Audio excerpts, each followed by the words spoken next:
जिसे तुम अपना समझकर मग्न हो रहे हो, बस यही प्रसन्नता तुम्हारे दुखों का कारण है। उस इंसान का मंजिल से भटक जाना तय है जिसकी संगत में नकारात्मक लोग रहते हैं। प्रेम सदैव माफी मांगना पसंद करता है और अहंकार सदैव माफी सुनना पसंद करता है। भगवान श्री कृष्ण के विचार। सिर्फ दिखावे के लिए अच्छा मत बनो, मैं आपको बाहर से नहीं बल्कि भीतर से जानता हूँ। जो इस लोक में अपने काम की सफलता की कामना रखते हैं, वे देवताओं का पूजन करें। व्यक्ति जो चाहे बन सकता है, यदि विश्वास के साथ इच्छित वस्तु पर लगातार चिंतन करे। शब्द उतने ही बाहर निकालने चाहिए जिन्हें वापस भी लेना पड़े तो खुद को तकलीफ न हो। परायों को अपना बनाना उतना मुश्किल नहीं जितना अपनों को अपना बनाए रखना होता है। इंसान की सोच ही उसकी सबसे बड़ी पहचान है, वरना दुनिया में एक नाम के अनेक इंसान हैं। बहुत विनम्रता चाहिए रिश्तों को निभाने के लिए, छल कपट से तो सिर्फ महाभारत रची जाती है। यदि आप किसी के साथ मित्रता नहीं कर सकते हैं तो उसके साथ शत्रुता भी नहीं करना चाहिए।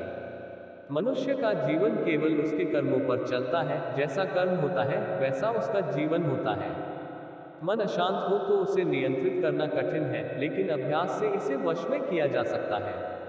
दिव्यता केवल शक्तिशाली होने में नहीं, बल्कि वास्तविक दिव्यता दूसरों में शक्ति जागृत करने में है। मन की गतिविधियों, होश, श्वास और भावनाओं के माध्यम से भगवान की शक्ति सदा तुम्हारे साथ है। जीवन में वाणी को संयम में रखना अनिवार्य है, क्योंकि वाणी से दिए हुए घाव कभी भरे नहीं जा सकते। जब हम स्वयं जीवन के शिल्पकार हैं, तो चलो हम अपनी मुश्किलों को हराते हैं, जीवन में मुस्कुराते हैं।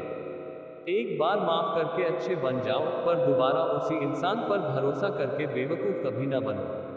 न हार चाहिए न जीत चाहिए। जीवन में अच्छी सफलता के लिए परिवार और कुछ मित्र का साथ चाहिए। रिश्तों को निभाने के लिए वक्त निकालिए, कहीं ऐसा ना हो जब आपके पास वक्त हो तो रिश्ता ही ना बचे। वह जो इस ज्ञान में विश्वास नहीं रखते, मुझे प्राप्त किए बिना जन्म और मृत्यु के चक्र का अनुगमन करते हैं। लोग आपके अपमान के बारे में हमेशा बात करेंगे। सम्मानित व्यक्ति के लिए अपमान मृत्यु से भी बदतर है। जो दूसरों की तकलीफों को समझते हैं, जिनमें दया है, दिल से अच्छे हैं, उन्हें दोबारा जन्म लेना नहीं पड़ता। जीवन में आधे दुख इस वजह से आते हैं क्योंकि हमने उनसे आशाएं रखी जिनसे हमें नहीं रखनी चाहिए थी। जीवन में समय चाहे जैसा भी हो, परिवार के साथ रहो। सुख हो तो बढ़ जाता है और दैख हो तो बढ़ जाता है। इस संसार में मूर्ख व्यक्ति, अधर्मी, अज्ञानी व नास्तिक प्रकृति का व्यक्ति मेरी शरण स्वीकार नहीं कर सकता। ज्ञानी व्यक्ति को कर्म के प्रतिफल की अपेक्षा कर रहे अज्ञानी व्यक्ति के दिमाग को अस्थिर नहीं करना चाहिए। अपने जीवन में कभी भी ना किसी को आनंद में वचन दे, ना क्रोध में उत्तर दे और ना ही दुख में कभी निर्णय ले। किसी और का काम पूर्णता से करने से कहीं अच्छा है कि अपना काम करे, भले ही उसे अपूर्णता से करना पड़े। मैं ही इस सृष्टि की रचना करता हूँ, मैं ही इसका पालन पोषण करता हूँ और मैं ही इस सृष्टि का विनाश करता हूँ।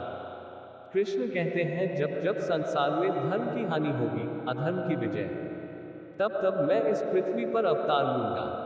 अमीर बनने के लिए एक एक क्षण संग्रह करना पड़ता है, किंतु अमर बनने के लिए एक एक कण बांटना पड़ता है।